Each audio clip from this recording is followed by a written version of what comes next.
Amis des alimentations à découpage, bonjour. Une vidéo que je voulais faire depuis longtemps sur donner quelques conseils et quelques explications sur le fonctionnement des petites alimentations à découpage. Là, on va surtout regarder par exemple un convertisseur dit step down. Et pourquoi? Parce que ça arrive très souvent que des gens me disent, je comprends pas, j'ai suivi le schéma et ça marche pas. Ça fonctionne pas comme il faut, ça chauffe, ça tient pas à la charge, ça fait des parasites pas possibles, à chaque fois que je branche, le régulateur dégage. Et l'idée ici, c'est pas de rentrer dans des considérations mathématiques, des calculs et tout ça. Pour ça, je mettrai plein de liens pour ceux qui veulent plus de détails. Mais essayez, voilà, de faire un petit peu une sorte de discussion, on va dire comme ça, informelle, pour vous donner quelques pistes et quelques informations qui pourront éventuellement vous aider. Alors, cette vidéo, c'est quand même pas pour des gens qui sont complètement débutants, je suis désolé. Il faut déjà quand même avoir un petit peu quelques connaissances de base, dans la mesure où je ne réexpliquerai pas le fonctionnement, on va dire, basique d'un convertisseur à découpage. Alors, voyons ça ensemble. Alors, pour illustrer ça, eh bien, on va partir sur un circuit que c'est ancien, mais voilà, qui permet de faire facilement des petits convertisseurs step-down à découpage, le LM2575. Et là, voilà, je suis sur le datasheet qui montre, on va dire, le schéma d'utilisation basique de ce truc. Je le mettrai en lien pour ceux que ça intéresse. Et comme on peut voir sur ce schéma, ça a l'air quelque chose d'extrêmement simple. Il y a le boîtier, il y a la tension d'entrée, ici une broche de masse, éventuellement un on-off si on en a besoin, la sortie et ici un feedback, sachant que ce modèle, il existe soit avec des tensions fixes, c'est un peu comme la série des 78X, ou en variable, ou avec un simple pont de résistance, on va pouvoir fixer la tension. Et en gros, voilà, on dit ce truc-là, on lui rajoute en gros deux condensateurs, une self et une diode, et roule ma poule, on a très facilement un régulateur à découpage. Et on va voir que c'est pas si simple que ça. Enfin, c'est simple, c'est vrai qu'il faut pas rajouter d'autres composants, mais c'est voilà, c'est la façon dont on va les brancher et les composants en question qui font toute la différence. Parce que si on regarde tout bêtement ce schéma, sans faire gaffe, bon, au pire, on se dit, voilà, il suffit de mettre une diode, un condensateur, je prends une self de 330 micro-henry, et je branche ça, et c'est là que très souvent, on va avoir des gros problèmes. Ça va pas forcément bien fonctionner. Surtout que quand on est un amateur, généralement, surtout c'est la self, la self, soit on fait de la récup, soit on prend une self de 330 micro-henry. Mais le problème, c'est que toutes les selfs ne se ressemblent pas. Et un truc qui arrive très souvent, on va en parler tout à l'heure, c'est que on prend des selfs qui servent plutôt à faire du filtrage et des choses comme ça, et qui, dans l'utilisation ici de ce genre de convertisseurs, vont pas fonctionner du tout ou avoir des performances déplorables. Pour regarder, il y a déjà des conseils en fait dans tous les datasheets et je vous mettrai quelques liens qui vous montrent un petit peu des conseils. Je dirais même, je vais même pas revenir sur la façon de calculer ces éléments-là. Je veux dire, c'est même relativement assez connu. Je vais plutôt essayer, on va dire, de donner quelques conseils et quelques explications sur justement le fait que ce genre de montage ne fonctionne pas forcément bien. Donc je rappelle que le principe de base d'un convertisseur comme ça, c'est d'emmagasiner dans la self ici L1 de l'énergie sous forme d'un flux magnétique, et ce flux magnétique après de le retransformer dans la tension de sortie. Quelque part, ça revient à faire un petit peu le système, on va dire, de diode de roue libre, que tout le monde connaît sur les relais, mais au lieu de dissiper cette énergie dans la bobine elle-même, comme c'est fait dans le cas de cette diode de roue libre, eh ben, on la dissipe dans la charge. On peut le voir un petit peu comme ça. Donc si on parle ici de cette self, c'est elle qui souvent fait que ça va pas bien fonctionner. Pourquoi? Parce que sur le schéma comme ça, on met L1 330 microhenry, ce qui est l'inductance, mais pour que ça fonctionne, il suffit pas de mettre une self de 330 microhenry. Il va falloir qu'elle soit aussi capable, cette self, de faire ce qu'on lui demande de faire, et en particulier de supporter le courant. Une self, en plus d'avoir une self-inductance, elle a ce qu'on appelle un phénomène, ce qu'on appelle de saturation. Alors je rappelle que l'idée de la saturation, c'est quoi? On parle de saturation quand deux paramètres qui sont interdépendants, un qui fait une cause et l'autre un effet, qui sont liés par une relation, et ben on arrive à un moment où la cause ne change plus l'effet. Hein, c'est pour ça qu'on parle de saturation dans un transistor, quand on arrive à une limite où le fait d'augmenter le courant de base ne fait plus augmenter le courant de collecteur. On parle de saturation, par exemple, quand on dissout quelque chose, par exemple, on peut dissoudre du sel dans l'eau jusqu'à saturation. Ça veut dire qu'on va arriver à un moment où même si on rajoute du sel, eh ben, l'eau n'en prendra pas plus que ce qu'elle a déjà. Dans le cas d'une self, hein, la self, elle marche comme un réservoir de courant. Bah, comme tout réservoir, il peut arriver un moment où le réservoir il est plein. Ça veut dire qu'à ce moment-là, il se passe quelque chose au niveau d'une self, c'est qu'elle se transforme, elle devient plus self, elle devient juste un bout de fil. Et ce bout de fil, en gros, il a une résistance qui est généralement très faible. Là, ça fait des tas de bêtises parce que, justement, comme si on a mis une self et pas un bout de fil, c'est qu'on avait une raison de le faire.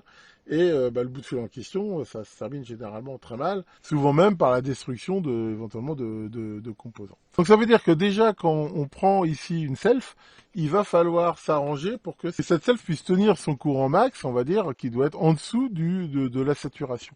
Alors, juste un petit rappel, quel est le courant qui passe dans cette self? Là, il y a un autre phénomène qui arrive. Ces régulateurs, déjà, il faut savoir qu'ils ont deux modes de fonctionnement. Ils ont un mode, on va dire, continu et un mode intermittent. C'est assez facile à comprendre. Le mode intermittent, ça veut dire qu'à un moment donné, on emmagasine de l'énergie dans la self, courant qui, à la fin, va charger ici le condensateur et créer une tension. Le système, il dit, voilà, moi je veux 5 volts en sortie, mais mettons je consomme très peu, il y a 5 volts, il arrête d'envoyer du courant. La self, quelque part, elle va se vider dans le condensateur, et comme on tire pas beaucoup de courant, le condensateur, je veux dire, il va faire un peu office de batterie. C'est-à-dire qu'à un moment donné, le courant dans la self, ce sera nul. Et puis quand la tension ici baisse un peu trop, le régulateur va en remettre là. C'est-à-dire en mode, on va dire, discontinu, le courant dans la self, il marche par pic, mais il y a des moments où il n'y a aucun courant dedans. Et la variation de ce courant, c'est ce qu'on appelle le A-ripple, hein, les Anglais, on va dire c'est le courant d'ondulation. Le problème, c'est que si à un moment donné on commence à tirer beaucoup de courant, par exemple ici 1 ampère, ça fait trop. C'est-à-dire que la self va pas être capable d'attendre comme ça, de se décharger complètement. À ce moment-là, il va passer en mode continu. Et dans un mode comme ça, on va dire, il y a une sorte de courant en permanence continu dans la self, hein, qui est, on va dire, une sorte de courant constant, sur lequel va venir se superposer, on va dire, une variation de courant qui, elle, est faite en fonction de la régulation. Là, généralement, sur ce genre de choses, on admet que le courant d'ondulation ne doit pas être plus de 15% environ, du courant total. Le passage entre les deux modes est automatique. On va dire si on faisait ici ce circuit, si ici je consomme pas ou très peu de courant, ça va être en mode discontinu, et dès que la charge va augmenter, elle va passer ici en mode continu. La self, elle doit déjà être capable de gérer, je veux dire, ce courant continu, plus bien sûr, l'ondulation qui vient avec. Donc ici, il faut choisir une self dont le courant de saturation est supérieur largement, on va dire, à ce courant continu, plus les pics qu'ils puissent avoir. Et ça, c'est un des problèmes quand, en tant qu'amateur, on récupère des selfs, c'est que souvent, il n'y a pas trop de trucs marqués, enfin, on ne connaît pas ce courant de saturation. Alors, ce qui est sûr, c'est que si on prend une self et qu'elle sature, là, comme j'ai dit, il ne marche plus du tout en mode découpage, et ça va faire des bêtises. Donc, on va dire, ça, c'est un des premiers trucs qu'il faut vraiment faire attention.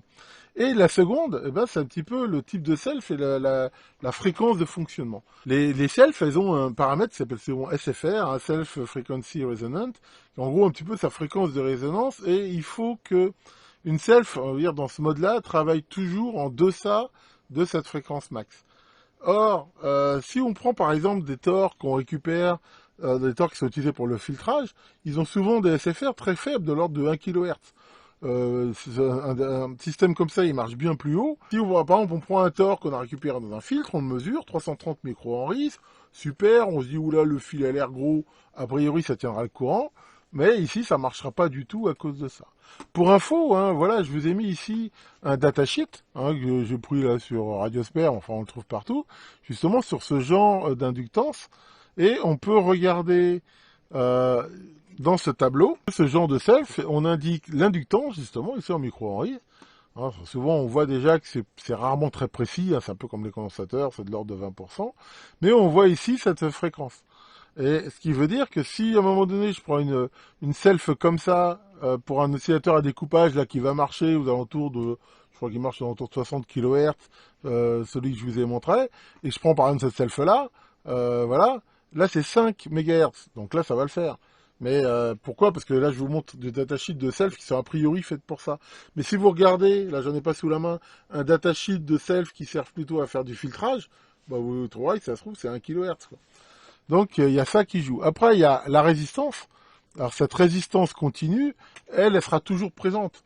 Je veux dire, ça veut dire que là, par exemple, cette self-là qui fait 3,81 ohms, elle descendra jamais en dessous de 3,81 ohms. Ça veut dire que si à un moment donné, le courant qui passe dedans, je veux dire, de base, il est de 1 ampère, bah, on perdrait 3,8 volts. Alors, sur celle-là, ça risque pas, parce que là, on voit justement aussi le courant continu qu'on peut y faire passer dedans pour pas qu'elle chauffe trop, et ici, le fameux courant de saturation, qui est généralement assez proche, mais pas forcément. Là, par exemple, on voit que le courant de saturation, il est au-delà du courant continu. Mais ça peut s'expliquer, justement, ça peut permettre d'avoir une ondulation un petit peu plus forte. Alors là, c'est des toutes petites selfs. Après, bah voilà, on voit qu'il y a différents modèles en fonction de ce qu'on veut faire. Mais enfin voilà, je vais pas rentrer trop dans le détail, mais l'idée ici, c'est en effet de se dire que malheureusement, pour que un montage comme ça fonctionne, eh ben, on peut pas simplement se dire, il me faut une self de 330 micro-henry, il en faut une qui marche. Alors, je ferai peut-être un jour une autre vidéo qui permettra de dire, justement, si à un moment donné, on a une self dont on connaît rien, eh ben, comment on peut essayer de déterminer un petit peu ces paramètres. J'avais déjà fait une vidéo qui permettait, qui montrait comment on pouvait, dans certains cas, avoir une idée du courant de saturation ici de la self. Enfin voilà, ça c'est la première chose, on va dire, d'avoir quand même la self qui va bien. Ensuite, le deuxième élément, bien sûr, qui est très important, c'est ici le condensateur de sortie. Ce condensateur-là, il a plusieurs rôles. Il a justement le rôle un petit peu de batterie à faible capacité, on va dire, mais justement, au moment donné où, quand la self va se décharger à l'intérieur, il va servir de réservoir d'énergie pendant que la self, ici, elle se vide et que derrière, on la re-remplisse. Donc c'est pareil, hein, il y a des tas de formules pour calculer ça. Et ce condensateur, il faut aussi justement, il est le fameux ESR, équivalent de ses résistances, parce que on voit bien que c'est ce couple de self qui va se décharger quelque part un petit peu dans le condensateur qui fait fonctionner l'ensemble. Or on comprend que si à un moment donné il y a une résistance, on va dire en série, hein, c'est ça le SR, ça revient à avoir une résistance en série avec ce condensateur, et bien il va être plus long à se charger, et en même temps il risque de chauffer. Le courant qui passe d'une résistance, ça dissipe de la chaleur, et c'est ici que le système va pas bien fonctionner. En même temps, il a un autre rôle aussi, ce condensateur-là, qui est très important, c'est au niveau de la régulation. C'est que si on a une charge ici qui varie très rapidement, par exemple là, elle est de 1 ampère, mais imaginons qu'elle passe des fois de, je dis n'importe quoi, de 100 000 ampères à 1 ampère. Si on veut ici que la tension reste stable, le système de régulation, il va pas réagir très vite. Il lui faut du temps, lui, pour réagir. C'est-à-dire, en gros, pour adapter, ici, souvent, c'est la fréquence, enfin, plus souvent, c'est la largeur d'impulsion qui est envoyée ici pour répondre à la charge. Alors, le temps que lui réagisse, hein, qui a un temps de réaction assez long, celui qui va pouvoir tenir la charge, c'est le condensateur. Donc, si on veut aussi, ici, en sortie, avoir, pouvoir tenir des grosses variations de charge, sans trop avoir ici de pic, on va dire, il faut aussi que le condensateur de sortie soit assez fort. Donc, voilà, il faut prendre tout ça en compte. Généralement, des formules qui donnent pour les calculer, si on les applique, c'est assez bon. Ce qu'il faut se rappeler, c'est de prendre des condensateurs donc avec un ESR faible. Par contre, pas trop faible. Voilà, par exemple ici, hein, ils disent que le ESR, il ne doit pas descendre en dessous de 0,05 ohm. Sinon, le régulateur est plus forcément stable. Donc des fois, on voit qu'il ne faut pas non plus aller trop bas. Le mieux peut être l'ennemi du bien. Après, ça, on va dire, ça dépend un peu des régulateurs. Mais enfin voilà, encore ici, hein, il faut y faire gaffe. Alors c'est vrai que une bonne solution pour avoir des ESR plutôt bas, des fois, c'est de mettre 2 condensateurs ou plus en parallèle. Hein, par exemple, la 330, on pourrait mettre 250 en parallèle. Ça peut permettre d'avoir un ESR qui est acceptable. Enfin voilà, donc il y a ce condensateur-là, bien sûr qu'il doit aussi être assez bon. Troisième point, ici la diode, hein, qui est indispensable, vu que c'est elle qui, au moment où le régulateur est coupé, reboucle le circuit pour que justement le courant recircule à l'intérieur. Et cette diode, elle est aussi hyper importante. Il faut une diode qui a le moins de tension de seuil possible, mais surtout qui soit hyper rapide. Vouloir mettre ici une AN4007, par exemple, ça marchera certainement pas. Il faut vraiment une diode qui aille très vite. Et la qualité et le fonctionnement d'une alim à découpage est vraiment très lié aussi à la qualité ici de la diode. Donc là, bah, ils mettent une diode Schottky, hein, parce que c'est des diodes qui sont généralement rapides et en plus qui ont une faible tension de seuil. Mais ici, voilà, si on faisait un montage comme ça, bah, il faut prendre soit la diode préconisée, soit en regardant les databooks, quelque chose de mieux. Le condensateur éventuellement à l'entrée ici est aussi très important. C'est pareil, ici, il faut que, ben, je veux dire, il va y avoir des appels de courant très forts par moment au niveau du régulateur. Et ce condensateur-là, ben, il sert un petit peu, enfin, il sert de découplage pour pouvoir vraiment répondre à ces appels de courant. Bon, je parle pas ici du filtre en sortie optionnel, j'en ai déjà parlé. Alors voilà, on peut se dire déjà, bon bah ouais, c'est pas si simple que ça. Il s'agit pas de prendre comme ça juste des composants. Il faut prendre des bons composants, mais ça suffit pas. Ça suffit pas forcément, parce que la façon dont on va câbler ça, eh ben, ça peut des fois vite tourner à la catastrophe. Si on regarde maintenant, justement au niveau du schéma d'application, ils disent layout, hein, ça veut dire en gros le dessin du circuit imprimé ou au moins du câblage. Eh ben, c'est très important d'avoir, si possible, j'en ai déjà parlé, un câblage en étoile. Voilà. L'idée, c'est d'avoir déjà des connexions courtes, hein, de ne pas mettre les choses les plus loin possible. Et voilà, ils mettent bien de mettre ce condensateur-là le plus proche possible. Encore une fois, c'est un découplage. Si je mettais ici un fil qui est trop long, ce fil qui est trop long, c'est quand même une self. Et bah, voilà, et s'opposera au passage du courant, ce qui fait qu'elle diminuera beaucoup l'efficacité ici du condensateur, ce qui fait qu'on aura une forte ondulation ici. Pareil ici pour tout ça, si jamais on respecte pas ici ce câblage en étoile, eh ben ça va faire des bêtises, ça peut créer des ondulations suspectes, ça peut créer des dysfonctionnements. Quelque chose qui est aussi très important dans les alimes à découpage, c'est le feedback ici. Lui, j'ai déjà eu souvent des soucis avec ça. Bah, il faut vraiment le prendre au bon endroit de la sortie, mais il faut qu'on s'assure en effet que ça ne soit pas trop perturbé. Je me rappelle une fois, on avait eu un sacré problème avec ça, et à la fin, on avait été quasiment obligé de le feedback de mettre un petit bout de fil coaxial blindé pour pouvoir vraiment assurer qu'il n'y ait pas des fois des oscillations ou des choses comme ça. Et bien sûr, ici, il faut dimensionner les pistes, les plans de masse, enfin tout ça, de façon à ce que ça tienne largement le courant. Et donc, si on fait tout ça, bah voilà, on a des chances de faire quelque chose qui fonctionne, mais c'est vraiment pas évident. C'est pour ça que là, quand on voit tous ces petits modules chinois là que je vous ai déjà montré, qui font des step up, des step down et tout ça, bah, eux l'avantage c'est que voilà, ils ont pris les bonnes bobines, les bons trucs. Honnêtement, quand on voit le faible coût que ça a, vouloir bricoler ça soi-même, je suis pas sûr que ça soit une très bonne idée. Mais non, c'est si on veut, je veux dire, avoir de l'expérience là-dedans et maniper, c'est faisable. Mais c'est vrai que des fois. Enfin, en même temps, on a vite fait de les tuer, hein, ces régulateurs-là. Prendre une self ici qui est pas bonne ou ici pas la bonne diode, on peut très vite arriver dans des conditions où ça dégage. Mais dans cette note d'application, comme dans beaucoup, voilà, il donne un petit peu déjà les conseils, hein, les formules pour bien choisir, on va dire, les selfs, les composants, les solutions pour faire marcher ça. Je vous mettrai aussi en commentaire là quelques liens qui donnent aussi des infos super intéressantes pour ça. Voilà pour cette vidéo, j'espère que ça vous aura plu. Tiens Maurice, alors ça va Maurice? Qu'est-ce qui se passe? Comment ça va avec Pincette?